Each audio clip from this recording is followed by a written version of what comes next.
let me read Elena Kagan now, just to close, so that we can keep this in our mind as we hope for better Supreme Court decisions and court decisions generally, and laws indeed, in this area going forward. Right? Here's Kagan's dissent.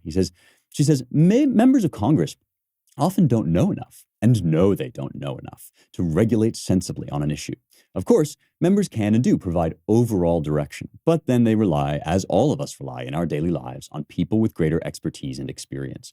Those people are found in agencies. Now, this is so insidious to me because, yes, all of us in our daily lives rely on people with expertise and experience, people we trust to tell us things we don't know, right?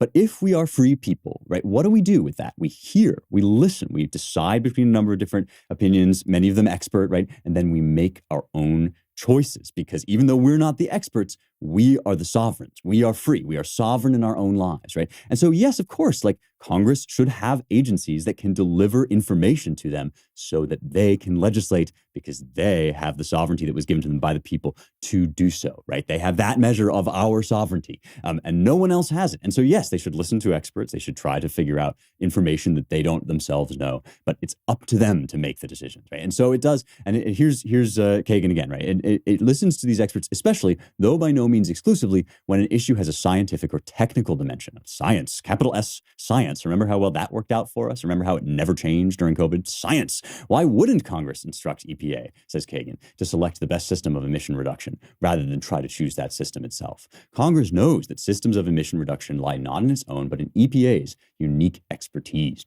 Secondly, and relatedly, members of Congress often can't know enough, and again, know they can't, to keep regulatory schemes working across time.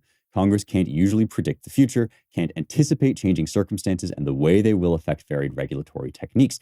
Exactly. Yes, Elena Kagan. That's why the EPA mandate was too broad to begin with, and why the many opinions that have overbroadened that mandate again and again throughout the decades are a travesty, because Congress, right, if things change, if issues change so radically that the law has to be rewritten, Congress needs to reconsider those issues.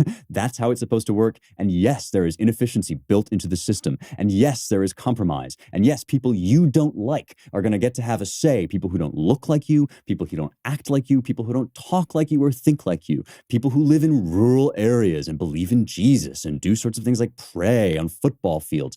Those people, too, are going to be involved in the decision. And if you don't like it, tough, because this is America and sovereignty rests with us. I hope that a better decision will come down the line later on to help us to work our way back. I still believe, especially after these court decisions, that our system is not dead. It may be, on his deathbed, breathing, gasping under the weight of decades of bad policy and bad decision, but it is still possible, as the court showed in Dobbs, to return decision-making to the right places, to the right people who own it by right. It's still possible to do that. Sovereignty rests with us, and we can still take it back.